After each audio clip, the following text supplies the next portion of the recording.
China is rebuilding the Great... Alright. Are we streaming? Yeah, we're streaming. Oh my goodness. Oh my goodness. So annoying. So annoying. Hey, buddy. You want some peanut butter?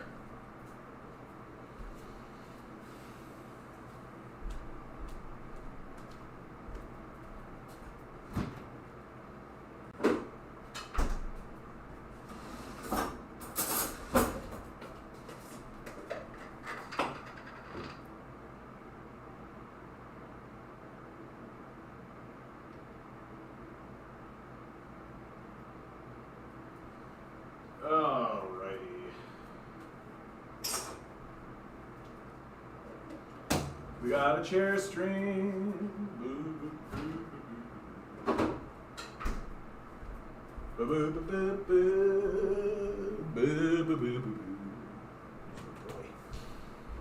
Ah, that's really annoying, man.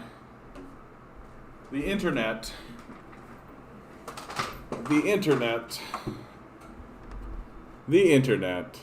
just craps out.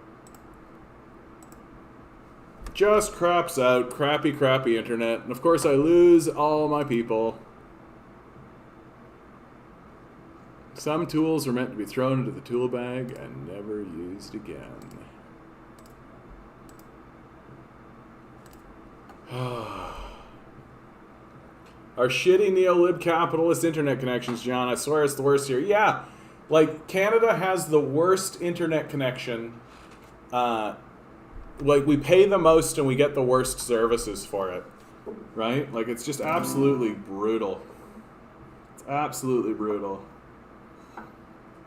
Well, that's probably like totaled the stream for sure. So you know what? I'm gonna play some songs because I'm in the mood. I'm in the mood, and I'm gonna play some songs that I haven't played for you guys. Yeah, 2 streams in one day. Yeah. It's completely the case. So here's a song. I forget the name of the fellow. John something. John Hartford makes this song. And when I heard it, I actually thought that it was such a beautiful, beautiful tune. So I'm going to see if I can get this all done up so I can actually play it.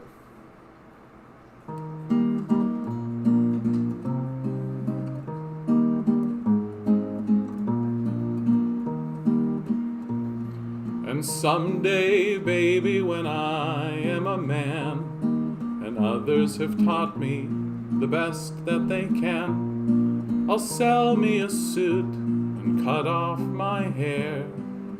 Send me to work in tall buildings, and it's goodbye to the sunshine, goodbye to the dew, goodbye to flowers, and goodbye to you. I'm off to the subway, I shan't be late, I'm going to work in tall buildings.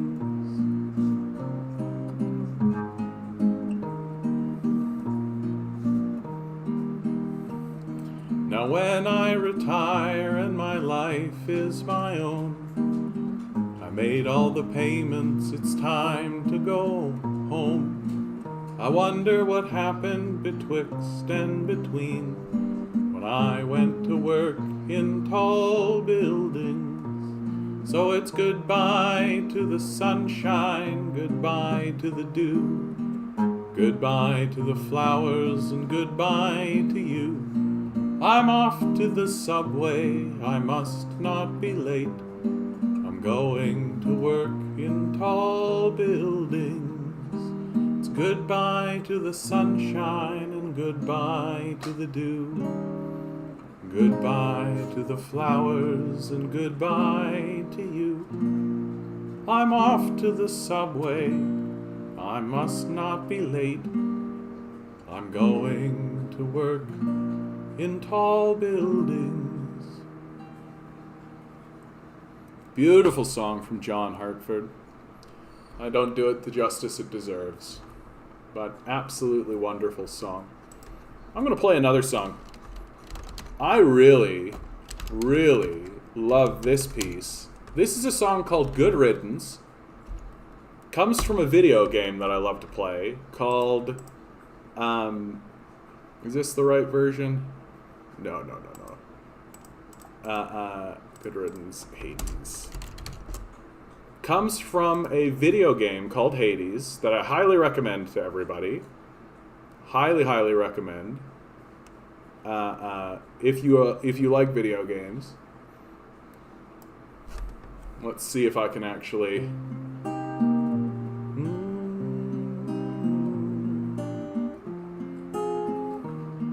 When I first heard this song, because Hades is a action video game, and when I first ran across it in the game, you're in a room where there's no action. There's just a character who talks to you, and she's standing there singing this song.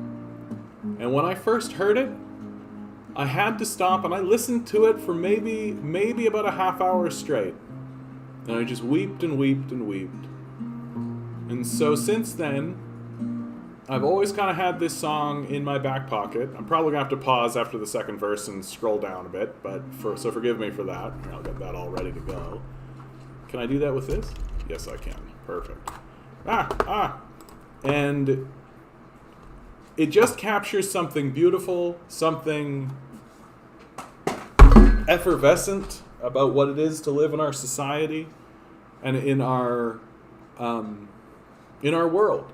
So I hope you guys like it. I hope I do a good job of it. This is Good Riddance.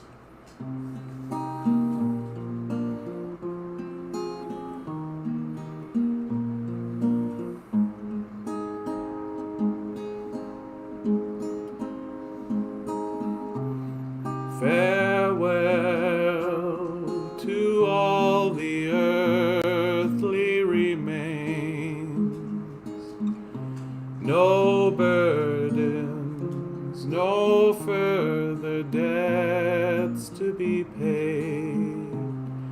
At last can rest his weary bones, the weight of the world all falls away in time.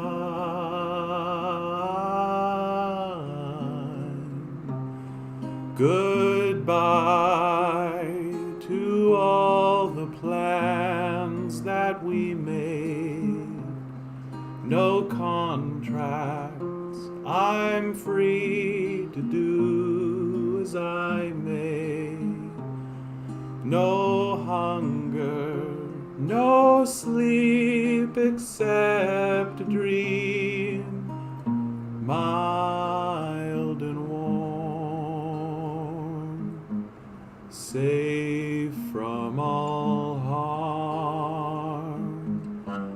Calm,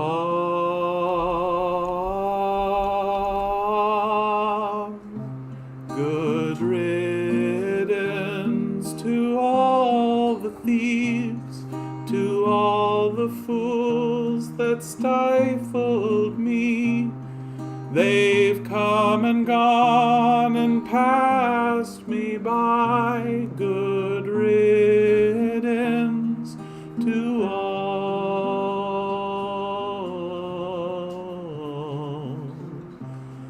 Farewell to all the earthly remains. No burdens, no further debts to be paid.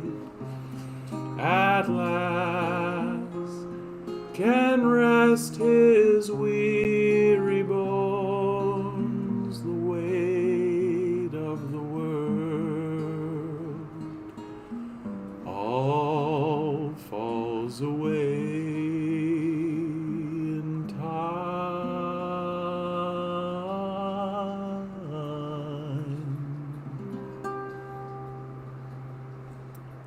Oh, yeah. That is a beautiful piece, that one. That is a beautiful piece, that one. Because while it has this sort of morose sadness kind of embedded in it, it's, hey, Aga, how you doing? There's also this odd kind of hopefulness to it. Missed the ball of the day. Good to see you pissed off. Well, you also missed the internet disconnection, so it's we're coming back to life, and I just decided, what the hell? I'll just play some songs. Here's my rendition of "Oh Canada."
I don't wish I was rich. I think being rich is a curse. I've known people who are rich, and near as I can tell, it's nothing but a massive burden. Just creates problems. More money, more problems, as they say. And I would be happy just like having enough to pay rent. Having enough. Thanks, Misty. The song's not bad either.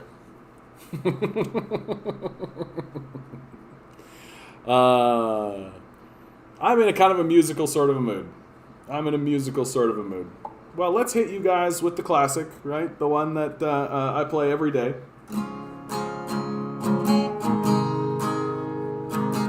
This is the Care Bear Stare against neoliberal capitalism. It's called Antarctica is Covered in Ice.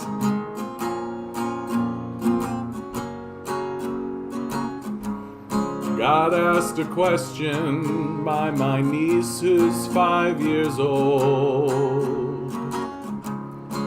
What's the world gonna be like when I'm old?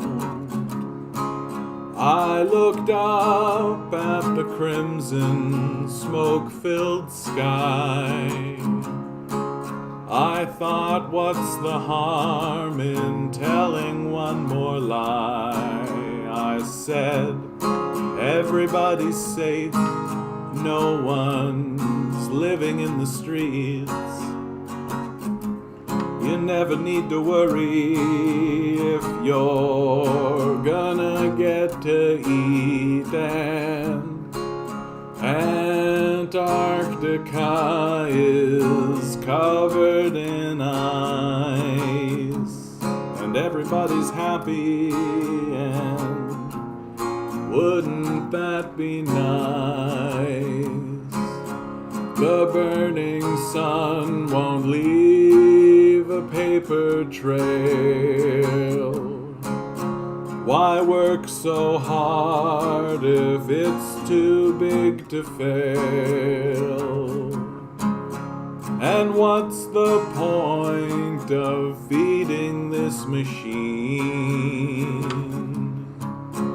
if it won't make the world in our dreams where everybody's safe, no one's living in the streets?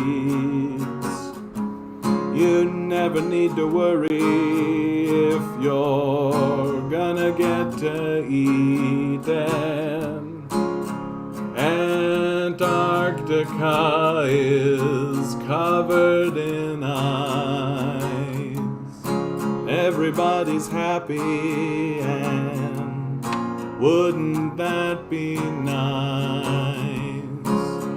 And I know one day my maker I will meet,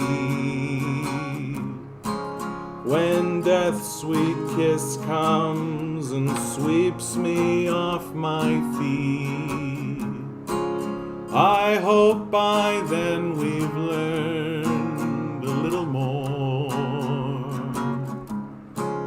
I'd like this place to be better than before, so everybody's safe, no one's living in the streets. You never need to worry if you're gonna get to eat. And Antarctica is covered in ice, and everybody's happy, and wouldn't that be nice? When everybody's safe, no one's living in the streets. You never need to worry if you're gonna get to eat. And Antarctica is covered in ice, and everybody's happy, and wouldn't that be nice? Wouldn't that be nice?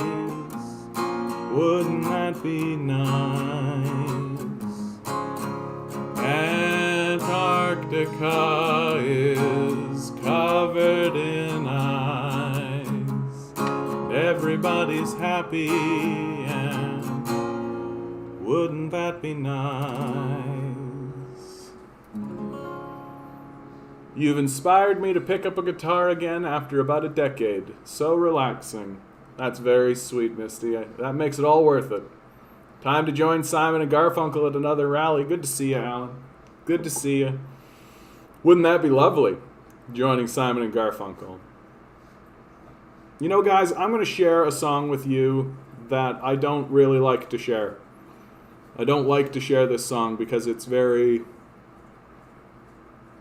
This is a song I made that's very personal to me. It's very...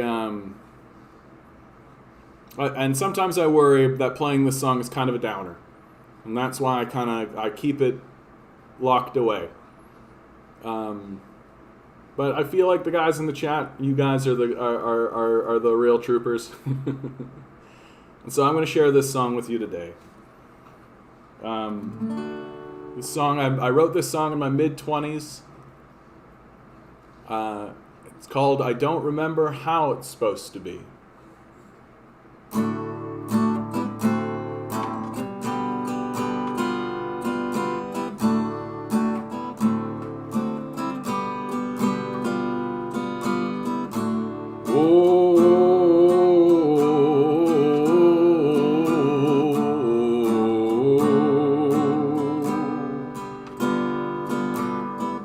All God's angels, they won't comfort me, won't help me with my heartache, won't help me with my pain.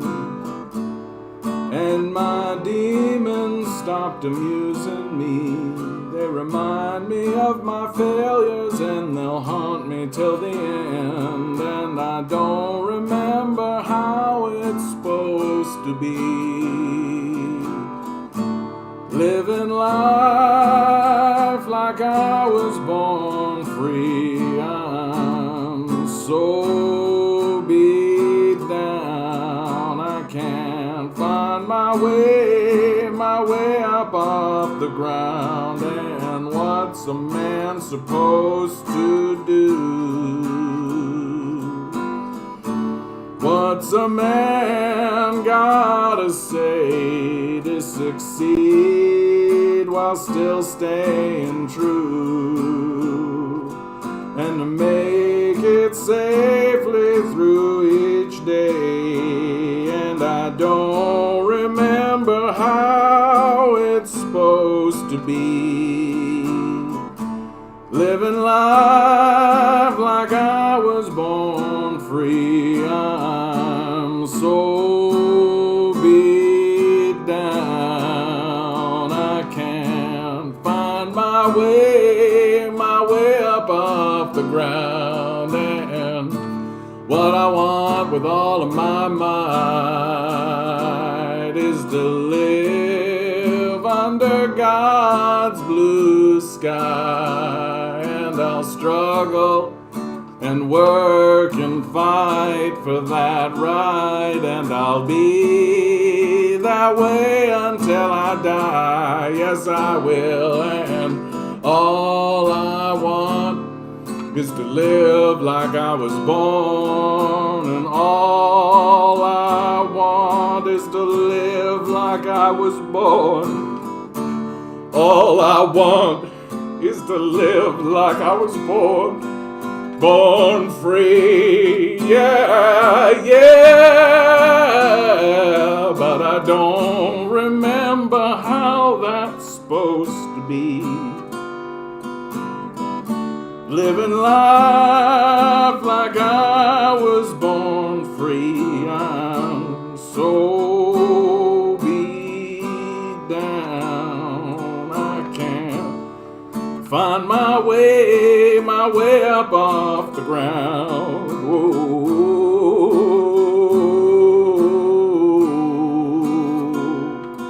whoa.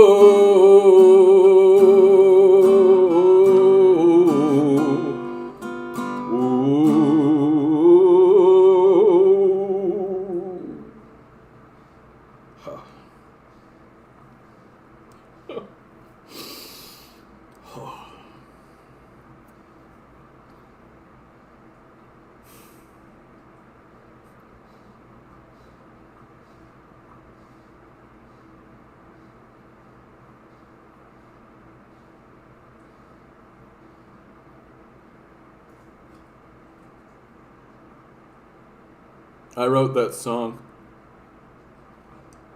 I wrote that song the day I knew that capitalism was never ever going to help me.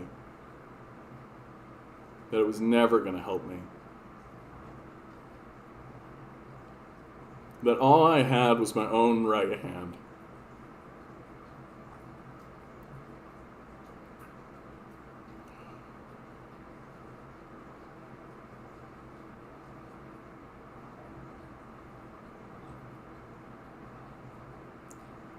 Oh. Well, thank you for that, Misty. Thanks for that. I don't like to pull that one out too often because it kind of breaks my heart, you know? It breaks my heart to play that song.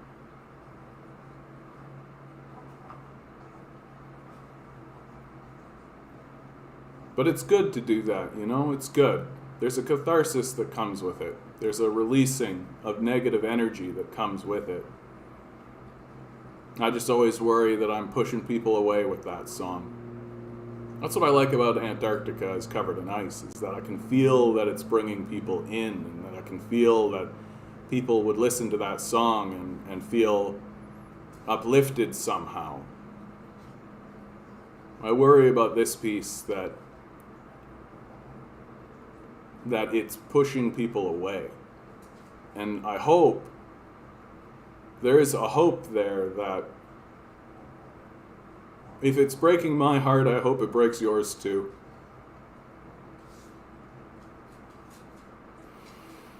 Because I think there's solidarity in sadness, you know? I think there's solidarity in sadness and there's solidarity in tears.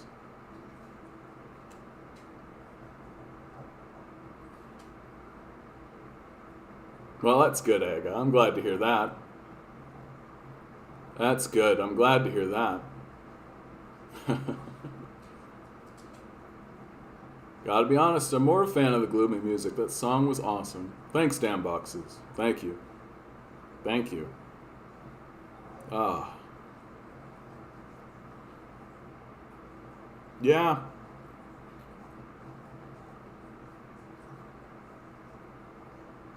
Oh. Okay. Enough of me sitting here looking all down. I don't know. Should I play another one? Should I play another tune? The problem is that I went through, like, because I have depression, right? I've got, like, a bunch of... Oh, you know what song I could play that I think everybody would love? This is a great song to play. Everybody loves this. This is great.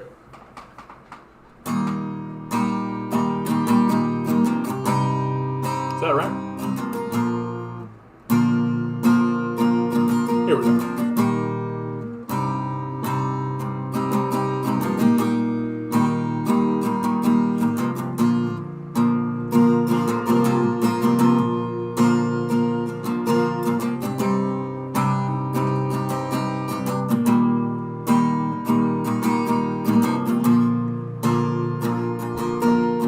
35 years of my life and still trying to climb up that great big hill of hope for a destination.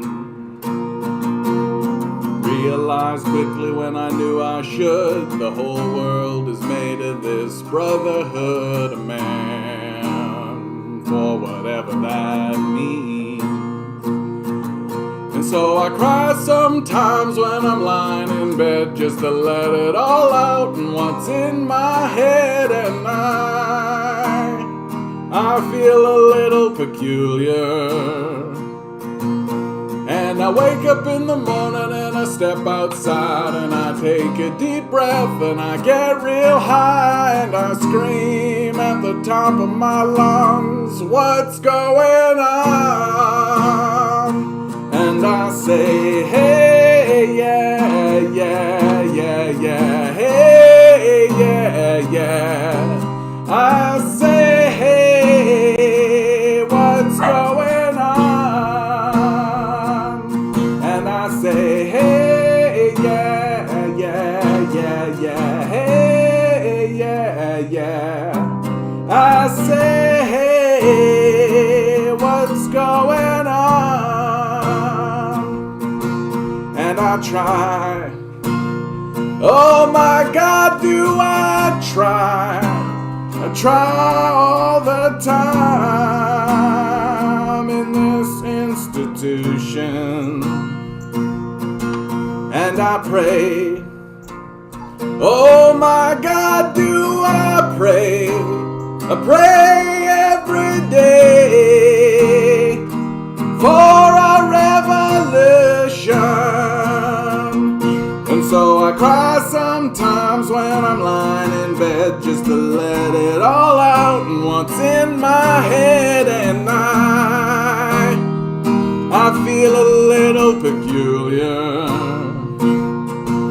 And so I wake up in the morning and I step outside and I take a deep breath and I get real high and I scream at the top of my lungs, what's going on? And I say, hey, yeah, yeah, yeah, yeah, hey, yeah, yeah. I say, hey, what's going on? And I say, hey, yeah, yeah, yeah, yeah, hey, yeah, yeah. I say, hey, what's going on? 35 years of my life and still trying to climb up that great big hill of hope for a destination.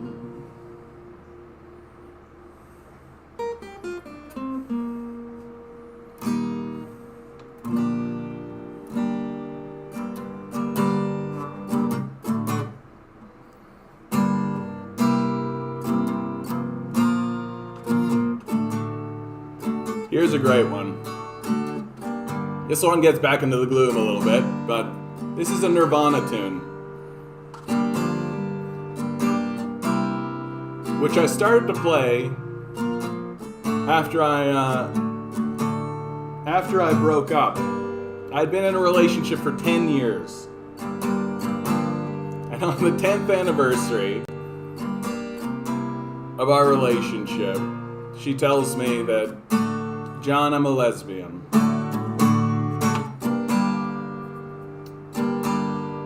And so I think I started playing this song because of that.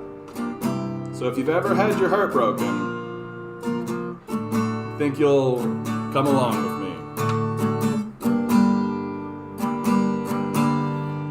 My girl, don't lie to me.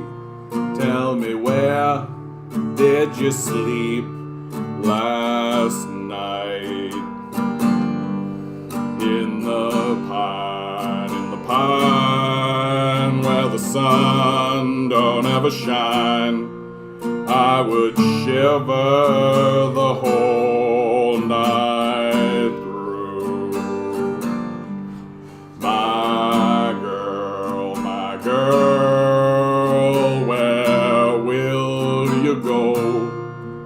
I'm going where the cold wind blows. In the pine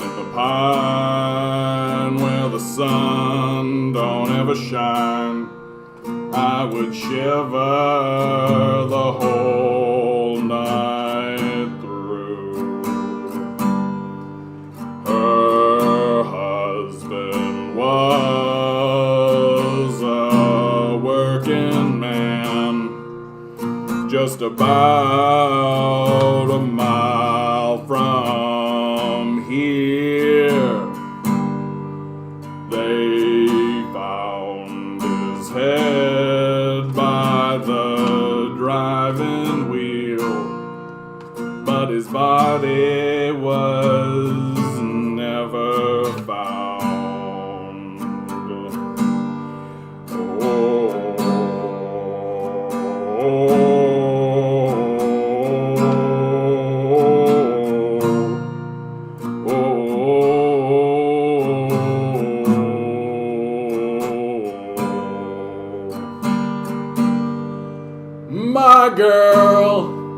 My girl, don't lie to me.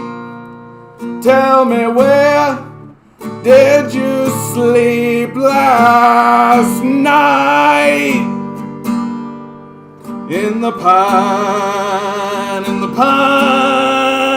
where the sun don't ever shine. I would shiver the whole night through. My girl, where will you go? I'm going where the cold wind blows. In the pine where the sun don't ever shine. I would shiver the whole night through. Her husband was a working man, just about a mile from here. They found his head by the driving wheel, but his body was never found.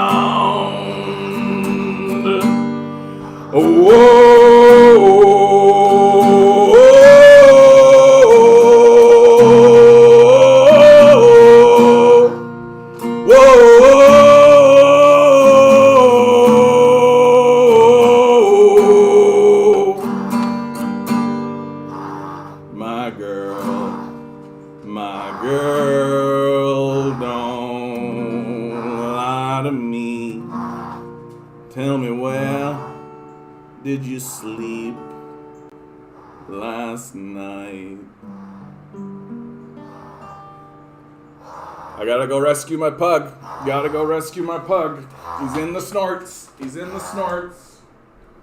I know, buddy. I know, buddy. Nirvana. Nirvana. You want some cheese, bud? You want some cheese?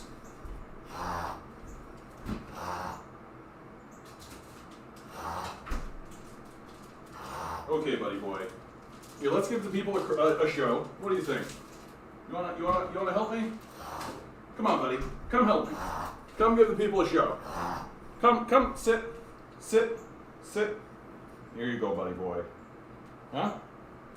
Up. Good boy. Sit. High five. There you go. Lie down. Yeah, it's a good boy. Up. And the rest of this, buddy, I'm just going to give you. You can go get it. He's a good boy. That's a good boy. Ugh. Have I thought of posting any covers? I've thought about it, of course, Mark. Good to see you, bud. Yeah, I've thought about it. Have I done it? No. I've definitely thought about it. What I'm thinking about doing is I think I might create an album. Like, I'll just sit down and play the tunes, get them recorded, and then I think for my Patreons, I'll send them, like, the MP3 and all that kind of stuff. And if anybody wants any of the songs that I recorded or played for that album, I'm going to start sending it around. I think that's the goal. That's the goal. Good morning, fellow champions against ignorance. Stay sexy. Well, demand better. What an entrance. What an entrance that is, bud. I like it. Ugh. And then I'll happily play like live tunes here on the channel. And if anybody asks me, wow, where can I find your music? I'll say, well, if you donate $5 to my Patreon, I will happily send you my album. Just an MP3, of course. Because, I mean, for God's sakes, what am I going to do, buy postage? We're all fucking poor these days. We're all fucking poor these days. I hope you guys are doing well out there. Thanks so much for the musical interlude, let's call it. It was a nice time. Oh, it's always nice to play my music. It's always nice. You know what? I want to play one more song for you guys. I haven't played this one in a bit, so I'm probably going to muddle through it, but I'm going to play it anyway. This is a song. I wrote this. This is an open. I call this an open letter to conservatives. Is the name of the song. Let's see if I remember how it even goes. It's been a minute. It's been a minute on this tune, but I like it. And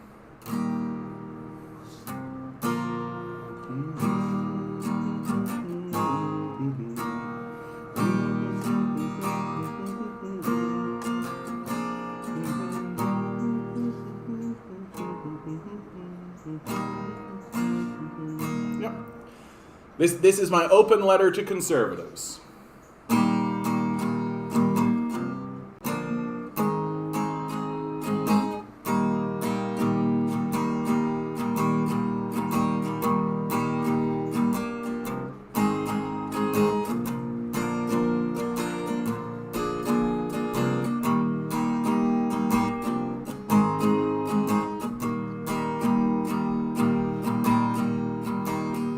I have some concerns, you see. I hope you'll take them seriously. You see, I get left behind while you go off and die. I have some concerns, you see. I live 5 blocks down the street from Colleen. She sits there, hat out on the street. Why is she there, hoping somebody will care, while the grocery store's throwing out meat? I have some concerns, you see. They mean an awful lot to me. Like, why do I die if I don't comply? I have some concerns, you see. Why is there even a means test to give us permission to eat? Don't you think it's odd that you gotta get a job, working hard for men you'll never meet? I have some concerns, you see.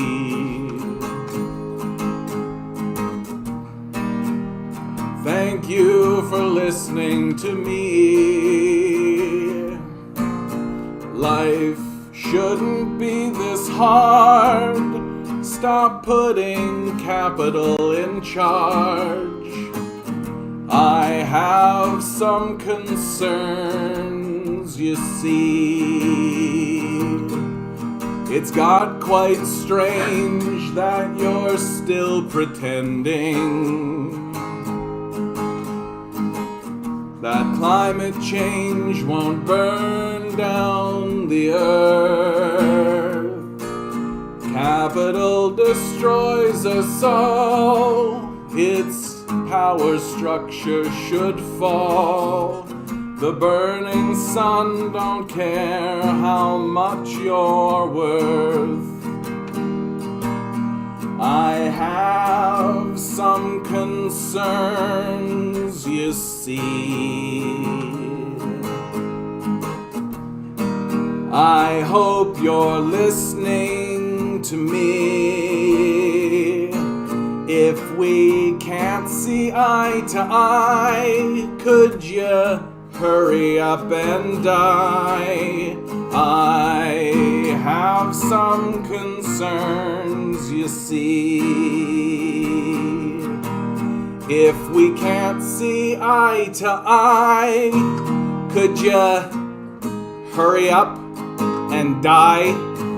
I have some concerns, you see.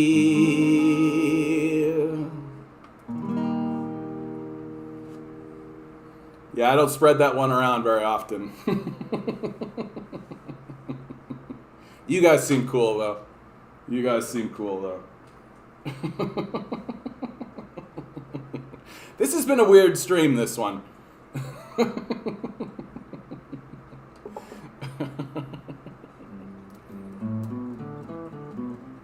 All right, maybe we'll be finished with the musical moment. Get back into some commentary on the day's news. I like the complete silence that's coming from you guys on that particular one. That one's like a weird one because it's like full-on country corner. Yeah. Well, and like... necessarily even know someone who is or has been. I wanted to highlight this. This comes from Second Thought. It's not weird. It's weird, but not as weird as last week's stream with Abby. Talking about Abby Martin? Oh, well. I wanted to show this because this guy's great. Second Thought, really great channel, really good stuff coming out of him. This is entitled "How Finland Ended Homelessness." So I'm going to play this while I take a momentary break. About 600,000 people experience homelessness in the U.S. Think about your own life. You might not be homeless or necessarily even know someone who is or has been, but you certainly know someone paying too much for rent. someone having trouble finding a place to live, someone facing eviction. In other words, someone who could become homeless without much needing to go wrong. More and more Americans are joining this category every day. The truth is that in 95% of US counties, those who work a full-time minimum wage job cannot afford even a one-bedroom apartment. Change that to a two-bedroom and the entire country becomes unaffordable. This situation is only getting worse. As a result of the pandemic, rising housing costs, wage stagnation, and the inadequate policies of our local and federal governments, the number of people experiencing homelessness and of people on the brink has been steadily growing for the past decade. That is, if you only look at the US. In this episode, we're looking at Finland's approach to homelessness, what Housing First is, and what it could mean for the American economy. In Finland, only about 5,000 people, 0.1% of the population, are homeless. And that's even with the broadest definition of what constitutes homelessness, which includes more than who you typically think of when you hear the term. The Finnish definition of homelessness goes beyond just those who are living on the street or in emergency accommodations like shelters. In some cities, like the country's capital Helsinki, no one sleeps on the street. That type of homelessness has been completely eliminated. Compare that to the US's nearly 600,000 homeless people, which is almost exclusively so-called rough sleepers, those who live on the street, and the problem starts to become apparent. What's more important, though, is that homelessness isn't just low in Finland, it's actively going down. Between 2010 and 2018, Finland enjoyed a massive 40% decline in the homelessness rate. If it sounds like we're cherry-picking data, even during the pandemic, which, let me remind you, has caused a massive surge of homelessness in the US, homelessness in Finland did not increase. So what happened? How is Finland so effectively reducing homelessness? In 2007, the Finnish government started a national Housing First program. Housing First is a philosophy that argues that to make progress on homelessness, particularly chronic homelessness, you need more than temporary emergency solutions. You need permanent housing right out the gate. In other words, housing is the starting point, not the end point. The way Housing First programs work is pretty simple.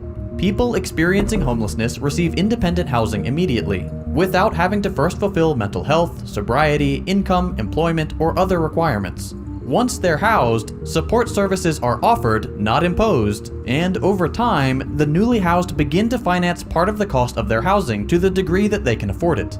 It sounds pretty intuitive, but this is very different from the more common continuum of care or staircase approach we're mostly using. In continuum of care programs, homeless people are expected to make progress on any mental health or addiction issues they may have, and to pass a certain standard before being housed.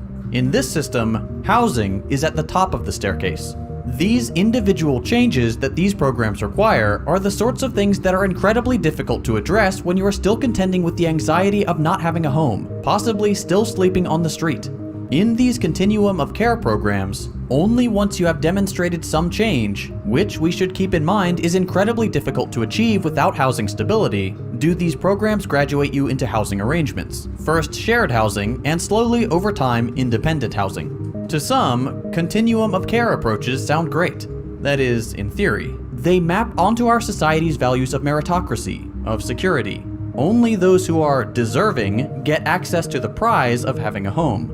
Under this mentality, if you don't have a home, it must be because you're just not good enough yet. Come back later. It should be obvious that these programs just don't work. Not only do they strip people of their agency and come with an enormous moral burden, but recidivism is high and a huge number of people don't make it into the program in the first place because of the high barrier to entry. Compare that to Housing First.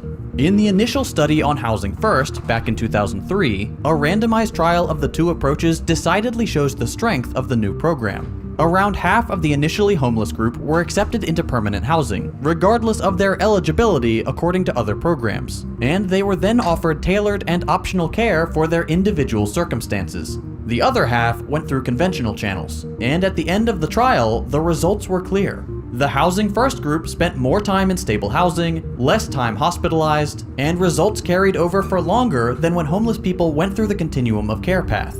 Within just 6 months, Housing First had virtually eliminated homelessness in the experimental group. It was a massive success.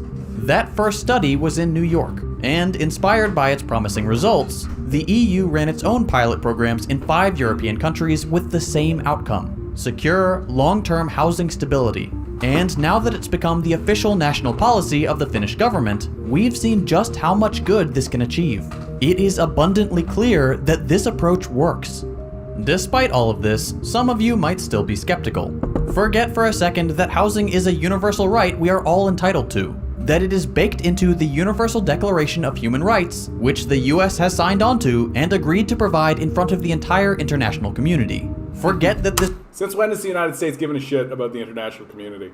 Since when has the United States, like, the United States is like a drunk cowboy, like, shooting a gun saying, I do what I want, my freedom. I don't need to wear a mask, I don't need to do nothing. You're telling me what to do, I don't want to do it. I'm going to drive my big monster truck and I'm going to, you need a house, I don't need to give you a house, you know, find your own housing. That's the fucking United States. Since when have they given a shit at all about, and like, this whole video, the whole time I'm watching it, it's like literally just like, you mean to cure homelessness? You just give people houses? It's like watching like a Christian school marm just be like, what? Over and over again. I'm just like, it's so, like, I knew that if you wanted to cure homelessness, you should give people houses when I was 12. Like, this is how regressed and childish our society and, like, this Western civilization we're all supposed to be defending is. That, like, literally, oh, look, we gave people houses and it cured homelessness. What? Like, there is nothing more to know, right? Like, there is nothing. You're exactly on it, Bumbleguppy. Like, it's, the data's in. Like, we know what to do. Like, at this point, it's not even, like, about figuring it out, right? There's no, like, we don't even need to experiment. We don't need to do all this kind of stuff. Like, we know. You literally could just take the policy and do the policy. It's like, this is why I think at this stage in the game, like, young communists are the ones that should be running for power and seizing power, because the solutions are so, you don't even need to do anything. Like, you don't actually even have to do any work. You literally just go, mol, and that's it. Like, yay, and you're done. Am I reducing? Am I being reductive? Yes, obviously I'm being reductive. But it is like, it's so fucking straightforward and stupid that at this point, it's not about money. It's not about like, whoa, I'm unsure. I don't think, oh, do we have all this? It's literally just like, we don't want to. Like, that's it. We just don't want to. Like, they're living on the streets. Fuck them. That's what it is. Oh, yeah, fuck them. Whatever. Get fucked. Ha. Idiot. This right doesn't include temporary shelters, but only real, stable housing, and that there are metrics around accessibility, affordability, discrimination, and protection from eviction which good Housing First programs conform to perfectly, in addition to affirming the basic idea of being decent to real human people.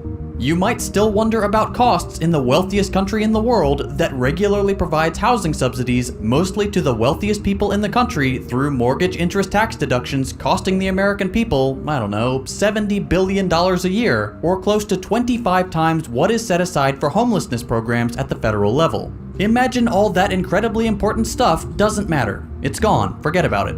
Housing First is still cheaper than not housing people or walking them through an ineffective continuum of care program. Not only are people housed through Housing First covering part of the cost and are more easily employed, but housing people saves money in the long term on comparatively costly emergency hospitalization bills. Like, at this point, it is just like, it is this guy. Like, it's this guy, right? We're here now. Like, this is where we're at, right? But this guy, I might as well just keep this guy around. If you don't know who this guy is, right? Like, this guy he's famous on TikTok for doing videos that just, like, with obvious solutions, and he just does this face and, like, holds his hands up. And, like, for real, I might as well just have, like a little version of him over top of this video. And absurdly expensive policing, which both go down when 1. People's needs are taken care of preventatively, and 2. They aren't exposed to an expensive state apparatus that has criminalized existing without a house. Given all this evidence, you're probably wondering, why aren't we doing this?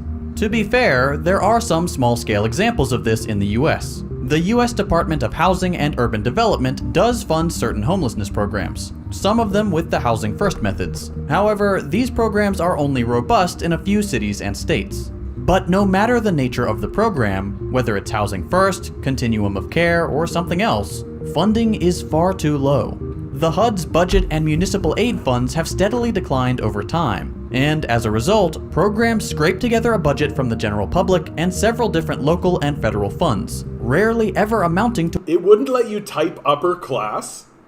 It wouldn't let you type in upper class? Dude, what? That's horseshit. Everybody try typing on upper class right now. Just type in upper class. Let's see what happens. Maybe it's just you, Crouching. Maybe it's just you. Like, that's like some serious class warfare shit right there. Like, I understand them blanking out, like, certain words surrounding class warfare. There you go. Maybe you just had to uppercase it. Maybe you just had to uppercase it, dude. That, like, if it's going to be upper class, then it better be upper class. to what they actually need to provide effective services. But the main problem behind all of this isn't that homelessness programs aren't getting enough funding. That is an issue just a little further down the line. The underlying problem is affordable housing. And at the core of that problem is our capitalist organization of the economy. Under a capitalist economy, housing isn't treated like the right it's considered to be by most nations, including, on paper, the United States. Instead, it's a commodity, something to be traded, speculated on, turned for a profit. That is the main goal of housing in a commodity market. Not putting people in homes, making money. As a result, developers, investors, and the like don't focus their energy on housing the poor, from whom they can only extract so much, but rather on building luxury accommodations for the wealthy, leaving largely empty units across the country only rarely occupied, if at all, while people in desperate need of housing are refused access and subjected to a manufactured housing scarcity. On top of that, there is a very real incentive for capitalists to only partially resolve homelessness. The threat of losing the roof over your head keeps even the most exploited worker in a job they hate. Increasingly, that threat forces people into even more dire conditions as wages become less and less sufficient to cover housing costs, forcing people to take on several jobs and work untenable hours to avoid the possibility of eviction. It is not in the capitalist interest to remove that powerful, terrifying incentive. And here is where the Finnish success story may go beyond Housing First alone. Not only is Housing First doing a good job of taking people out of homelessness in a reliable way, but a social democratic organizing of the economy is limiting the extent to which people are likely to fall into it in the first place. It's still capitalism, so it still relies on somebody being exploited, in this case people in the global south, but at the very least, social democracy goes part of the way on neutering perverse capitalist incentives on continuing homelessness domestically. One key element of this is unionization. High unionization at 75% of the Finnish workforce, and therefore higher wages and higher job security than in freer markets, mean that as people exit homelessness, they are unlikely to be replaced or fall back into it themselves. American conservatives love to rail against Housing First, touting its failures to make significant changes in cities like Los Angeles, where homelessness has continued to rise despite Housing First programs taking root. What they conveniently forget to mention is that the continuum of care programs they prefer still deliver worse results. And the core issue of the skyrocketing housing prices in the free market is why people are even pushed out into homelessness in the first place. The thing is, it doesn't have to be this way. There are solutions to reduce the scale of this issue. Earlier this year, the Gravel Institute released a great video on one of these solutions, the decommodification of housing. I'll put a link to that video and all of the sources for this one in the description. At the end of the day, the conclusion that you should take away from the Finnish case isn't just that this one type of program works really well at taking people out of an incredibly difficult situation for the benefit of everyone. It does do that, but that's not the point. The Finnish example gives us a glimpse of how we can treat housing differently. Instead of being a game for the wealthy to gamble their own fortunes and the livelihoods of millions of Americans, Housing First shows us what housing really is: a necessity, a right. It's something that must come before almost everything else. something which we must guarantee, or fail to recognize the humanity of millions of people. If you're interested in what the future of housing might look like, I highly recommend you check out Home of the Future on CuriosityStream. It's a fascinating look at cutting-edge production methods and radically different approaches to housing than those we see today. So he mentioned this Gravel Institute. I'm actually really interested in that. Whoa, look at this. Look at this nonsense that he's got here, man. Holy cow. Talk about well-researched, eh? Like, this is why I'm always, like, a little bit touch and go about showing other people's videos, because I'm worried you lot are gonna suddenly realize, like, wow, there's so much so much fucking better.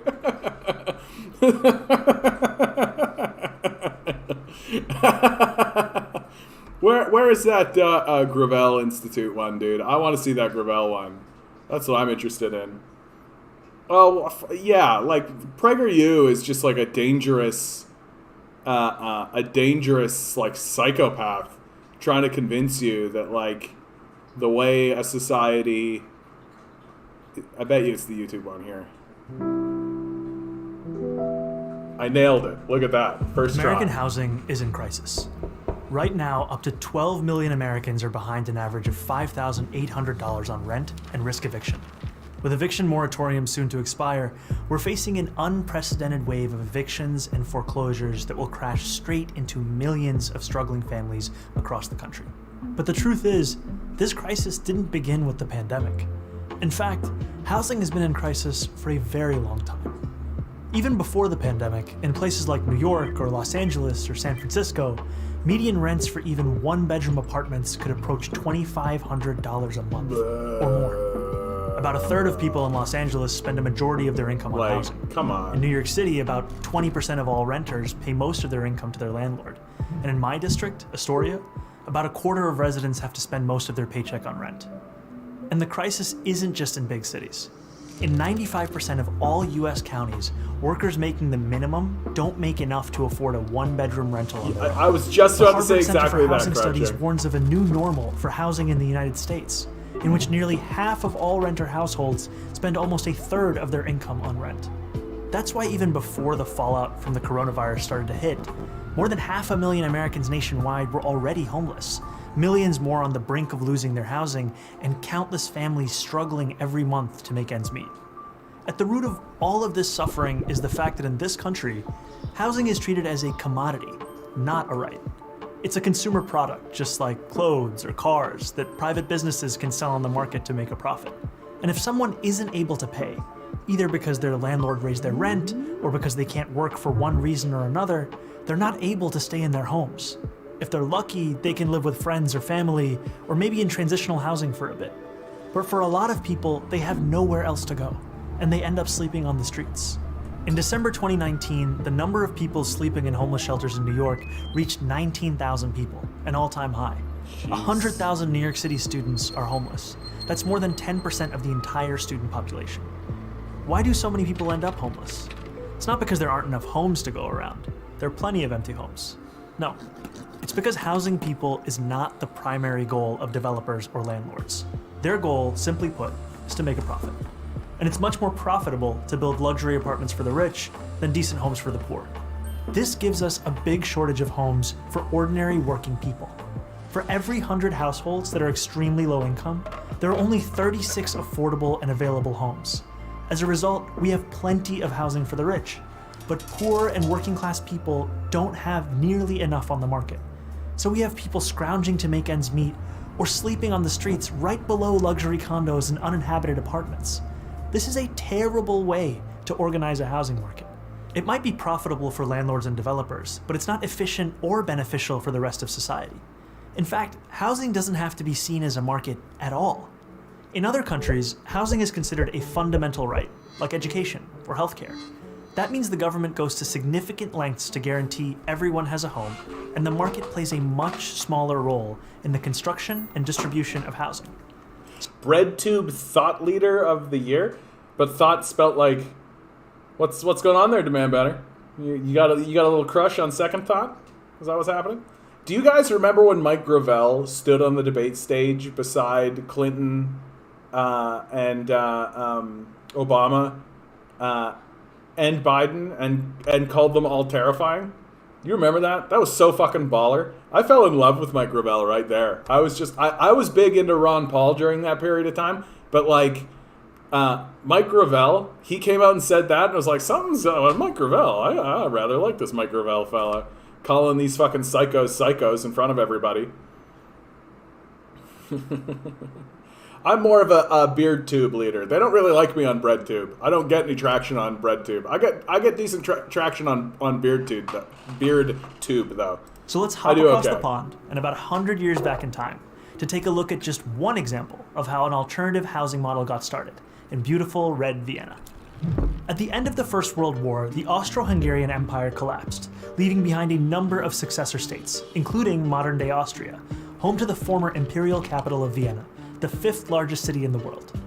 Despite being the seat of an empire, the chaos of the war and decades of neglect had left the working class of Vienna in desperate circumstances. Inflation was rampant, jobs were scarce, social services were non-existent, and hundreds of thousands of people were crammed into decaying tenements where overcrowding, disease, and violence were rampant. So in Soviet Russia, like when Stalin was around, guess. Everybody put a guess in. What they set a number. They said there was a percentage of the median wage that you were not allowed to charge rent higher than. What percentage was it? Guess. So it's no surprise that in 1919, at the first elections ever held in Austria where all adult citizens could vote, the Social Democratic Party swept into power at the municipal level on the promise of dramatic social and economic reform. And they delivered. The new government of Vienna implemented a huge range of services, including public health care and public child care. They built high-quality hospitals, schools, and recreational facilities. But their crowning achievement was an ambitious program of social housing, what Americans call public housing, that began in 1923 and saw 60,000 new apartments constructed in the first year of its existence, built by the government and financed by taxes on the rich. But these weren't the kinds of apartments you might picture when you think of public housing in the United States. Drab high-rises plagued by chronic neglect and underinvestment. Residents could enjoy leafy courtyards, wide-open spaces, and plenty of natural light.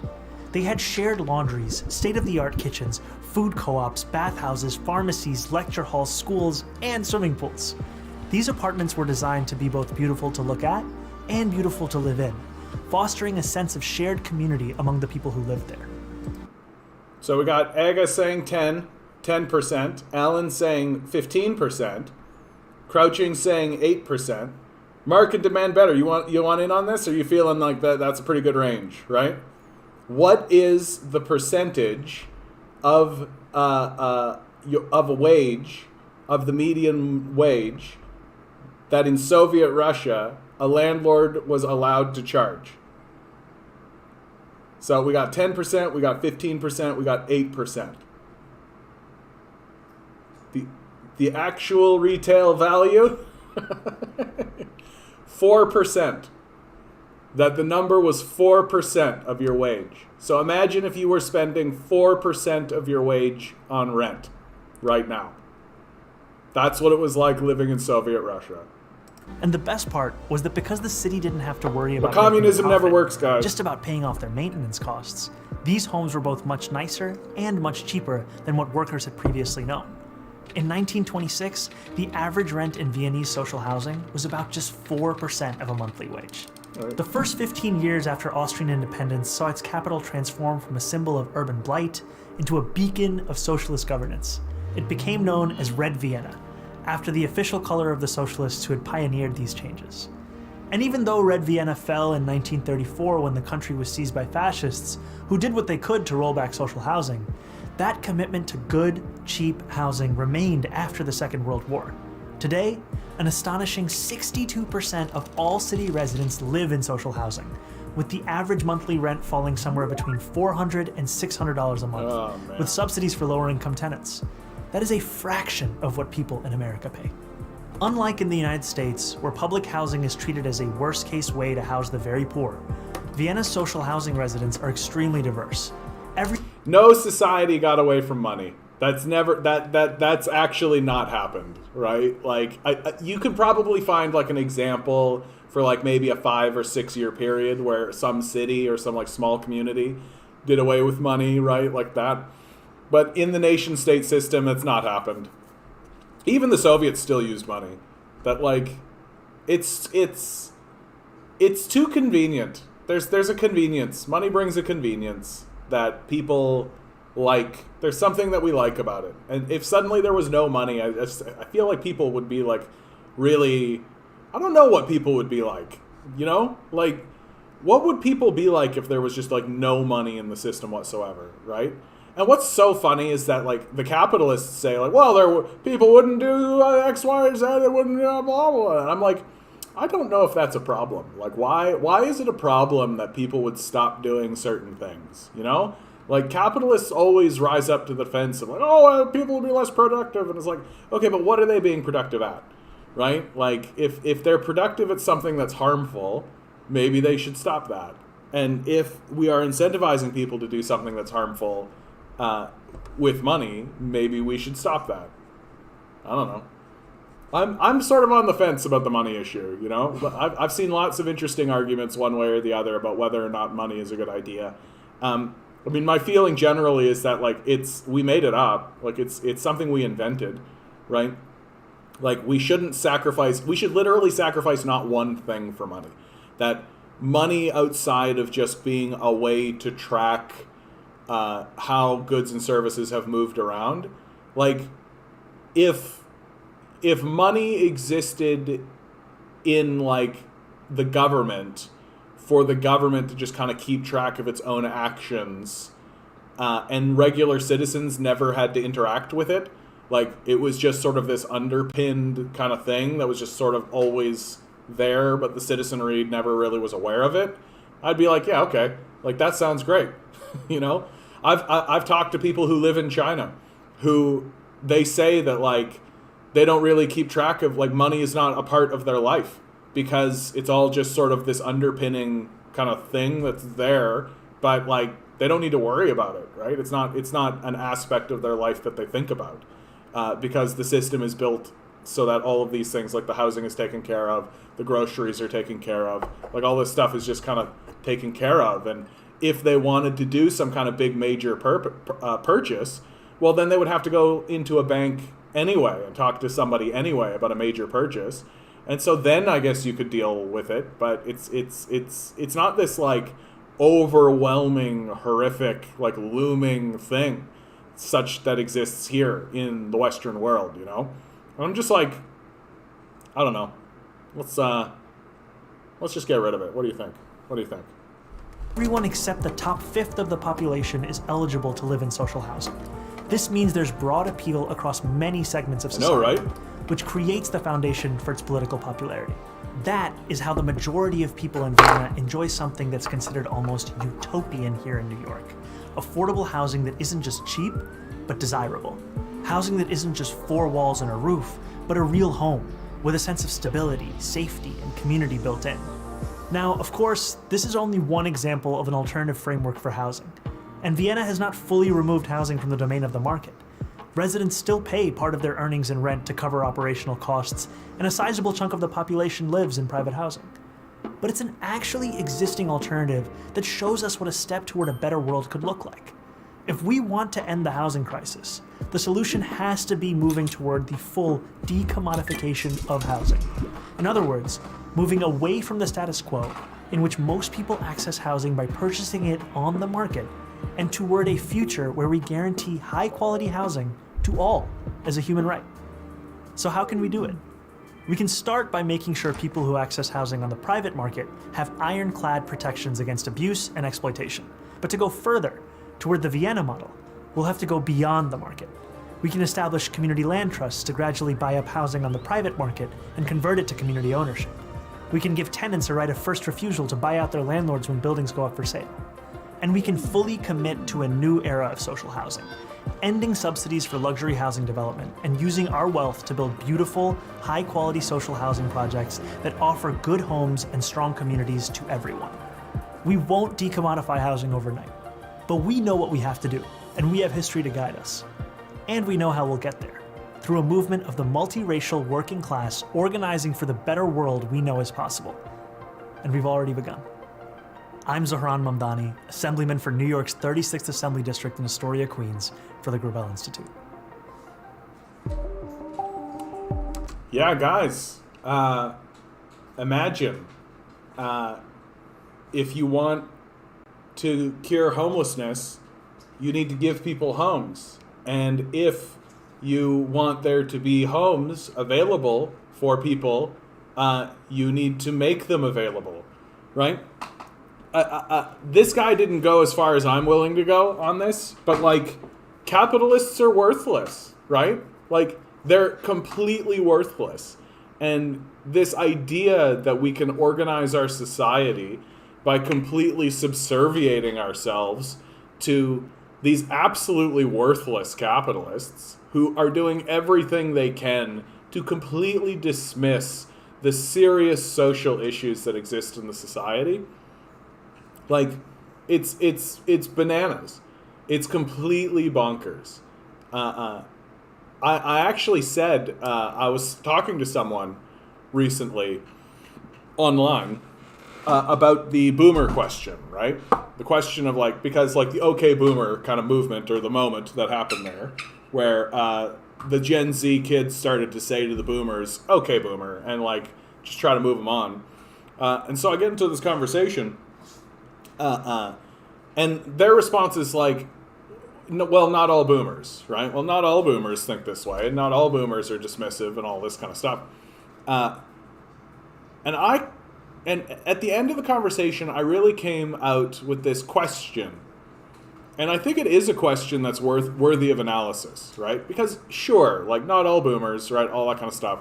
But it's not like these boomers are no longer voting conservative and liberal, right? Like, they're still voting for the system that they know is destroying us, right?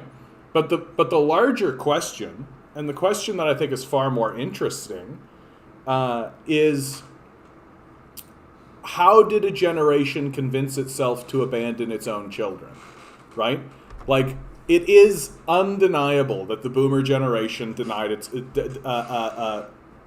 dismantled its own society. It's undeniable that the boomer generation failed at providing the basic society building and civil service job, which is ensuring that the next generation is better off, right? Like, that's what every single generation always says. If you go back and look throughout history, every single society and every single government and everybody says, we need to make this place better for the next generation. Even the worst, most insane psychopaths who have ever ruled, your Adolf Hitlers, your Mussolinis, right? Your Attila the Huns, your Genghis Khans, literally everybody says, and we're doing this so that the next generation will be better off. Well, here we have a situation where, objectively speaking, one generation outright decided that the next generation will not be better off. They outright made the decisions to say the next generation will not be better off. And the question that I am asking is, how the hell did that happen? How the hell did it happen that any generation at any moment, at any time in human history said, we will not make society better for the next generation, that it's up to them, that they need to pull themselves up by their bootstraps, that we're not going to do that because it's not our responsibility, it's their responsibility, right? And all of this, how the fuck did that happen? I don't know that I've got an answer off the top of my head. I don't know if I've got an answer ready to go, loaded up. But it is worth discussing. It is worth talking about. And I think it's worth talking about with any shame or aggravation or angst or any of that kind of stuff. Or even judgment towards the boomers, right? Like, let's not say these things saying, oh, well, fuck those boomers. Oh, well. Let's just say it. the boomers abandoned us. They made things worse for us in measurable, easy to see ways, very straightforward, not difficult to find out. And so the question has got to be, well, how the hell did this happen? Bumbleguppy, as a boomer, my parents, born in the 30s, become adults during anti-communism. Anytime I wanted to talk about, say, FDR, I was met with anger and hate. Yeah, like, that's what's so strange about America, is that, like, the communists and the socialists objectively improved that place. That FDR there was a massive mobilized protest movement that was ongoing, that was organized by the socialists and the communists in America, that FDR had to capitulate to. That he's the entire reason the New Deal happened. Or that the communists and the socialists are the entire reason that the New Deal happens in the first place. Because FDR says explicitly, look, if we don't capitulate to these guys, then they will foment a revolution. They can just come in here, right? They can just throw this place over. We saw what happened in Russia. That wasn't that long ago. Like, we know. And this idea that one of the best, like, social movements that occur in the United States is then completely demonized, and you're hitting on it here, Bumbleguppy, that the boomers, like the anti-communist McCarthy era, it's kind of surprising to me that worked, you know? Like, that's what's so odd to me, is that, like, it worked, and I'm like, how the fuck did that work? How did public sentiment turn against the communists when the communists were, like, the main force driving FDR to do the New Deal and improve the society? Yeah, Keynesian economics had to come into being, and it was FDR's only choice to save capitalism. And there's many. Keynes himself was likely a socialist. I don't know if there's, like, hard evidence to show that he was a socialist or he wasn't. But, like, and what's so funny to me is, like, when I look at Keynesian economics, like, near as I can tell, his goal was eventually to transfer power into the working class. That was his goal. And, I mean, there was no alternative after Truman dropped the bomb. Yeah, man, that's true, actually. Like, the nuclear bombing of Hiroshima and Nagasaki, I think, drove everyone insane a little bit. Like, even to this day, the amount of apologetics I see for that Truman came out and said, we had to do it. If we didn't do it, there would have been a much greater loss of life, so we had to do it. And people believed him, which I think is just insane, right? I think that's just, I think that's just, like, that's something that humans do in order to deflect away from the true horror, right? The true horror of dropping nuclear bombs on a civilian population, no less. And they just couldn't come to the conclusion, because it's too horrible to conclude, that Truman didn't give a fuck about those people. Truman wanted to do that to show the Russians who was in charge. It's an act of complete, like, sociopathic, like, you have to be a fucking sociopath to do this kind of shit. At least a fucking racist. Cold War, fear of the bomb was in grade school. Still bomb drills. Interesting. Yeah, that's true. It's a pretty formative in boomer trauma mythology. Yeah. Well, like Godzilla. Like, Godzilla is a story that comes out of Japan because of the nuclear bombing, right? Like, what is Godzilla except a nuclear bomb, right? It's like this unstoppable force that comes and destroys your entire civilization.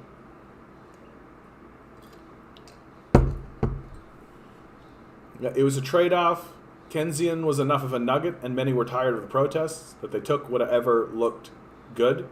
Well, and like, that kind of flows into what I consistently say, Alan, which is we've got to stop negotiating with these capitalists. Like, look what they're willing to do, right? Like, FDR and the Keynesian economists showed everybody, yeah, like, we can build a somewhat, like, quasi-capitalist system that is beneficial. Like the boomer era was prosperous. White Americans did very well during that period of time, right?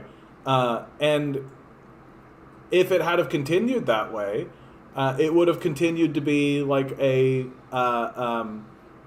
democratic socialist society. It would have carried on that way, but because the communists and the socialists negotiated, right? Because they negotiated with these capitalists, when the capitalists finally weakened the socialists and the communists enough through their McCarthyian attacks and union busting and all of this, when they finally got them weak enough, they started to regress the New Deal. And they're still attempting to regress the New Deal, right? That the lesson for socialists and communists is that you can't negotiate with capitalists. That capitalists will, when they are threatened, they will begin their piecemeal reform and their capitulations, right? They will capitulate power. They will send everything away as long as they continue to own the means of production. They will give literally everything away. They will give literally everything away so long as they maintain the means of production.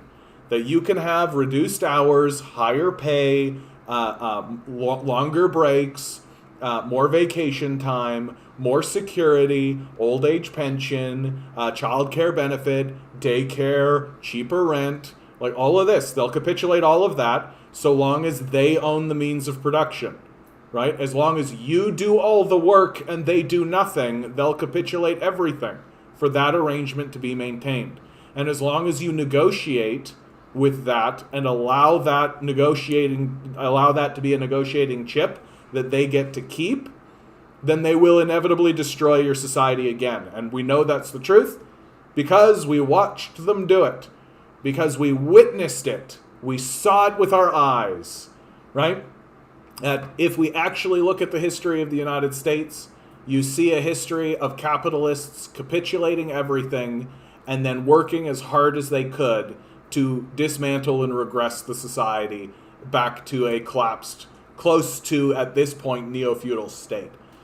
And once we begin to push back against them and reorganize and actually create large protest movements that are socialist and communist in character, labor movements and unions, once we take to the streets, it's very important for us to remember we cannot negotiate with these guys.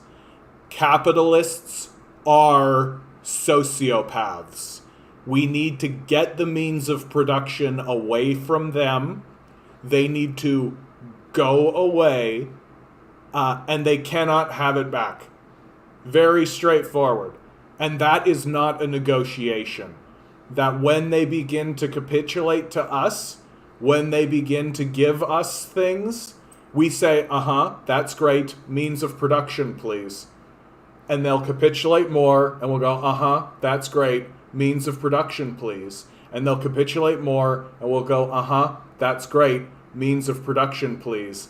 And until they finally hand over the means of production, we do not give up. Because we need to extract the parasite. The parasite must be extracted. And the parasite will give you anything, everything. It will give you everything it can so long as you let it stay embedded in your brain. Nope. Parasite out, please. Thrown away, goodbye. And it's not a negotiation. That all of the things that the capitalist class capitulate to us, we know we will get anyway after we get the means of production away from these overt, obvious, sociopathic parasites. It's not a negotiation.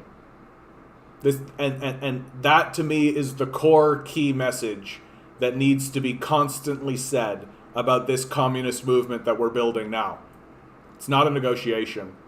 This is what we're saying. This is what we expect to see. And until we see it, we will continue attempting to extract the parasite. You made a really good point up here, bud. Bumbleguppy, the boomers are proof that if you traumatize and propagandize children, they will destroy their own kids. You know what, man? That's actually real. That's a really interesting way of putting it, while simultaneously also, and this is important too, not villainizing the boomers. Like, not villainizing them. Because that's something, I don't necessarily want to, like, villainize the boomers. Like, Gen Z, with their okay boomer and all this, have kind of set the boomers up as a villain. But asking the question, like, how did this happen? And asking it without judgment or any of that, I think has allowed you to say, because it's absolutely true the boomers were traumatized and propagandized. Like the Reefer Madness movement, the McCarthy movement, like the CIA propaganda that the boomers were completely bombarded with.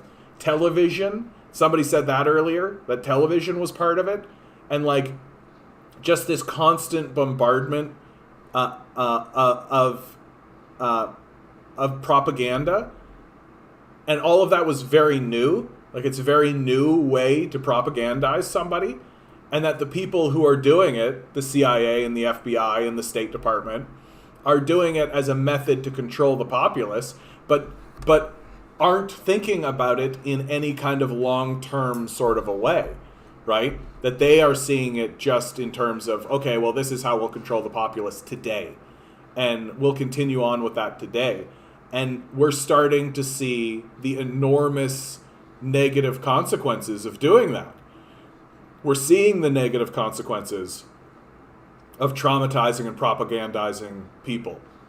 That if you do that, they end up not being able to discern between what is real and what is fake. That they end up deluded. Deluded to a point where they're willing even to abandon their own children. Because their own children go off and become educated, and they come out of these institutions saying like, hey, like that stuff you were told is not true, and they just can't come off of it. They just can't get away from it. As soon as Keynesian came into being, the rich and the Montpellieran Society of Libertarians started to challenge it and tear it down slowly until they had their chance in the 70s. Yeah, that's right. Well, and the libertarians are insane. Like, modern libertarianism is a sociopathic movement. Like, you talk to the people who are arguing in favor of libertarianism, and they're not different from, like, a psychopath. Like, it's literally, like, just, like, a dangerous psychopath holding a knife, being like, no, yeah, just make everything free. Everything will be great then. Yeah, okay, bud. The internet freed people from the main channels of propaganda, and that's why there's any left resurgence, and that's a good thing. Yeah. Classical liberal economics, damn them. Exactly, you can't afford to consider negotiations with capital as a strategy. Caitlin Johnstone is the best writer on modern effective propaganda. Yes, I love Caitlin Johnstone. Anytime she comes up, her tweets are always just like scathingly perfect, right? Like, she has this real gift. And it is a gift. Like, it's something that was bestowed upon her, which is to be able to take a massively complex issue and distill it into a single sentence. She really does know how to do that.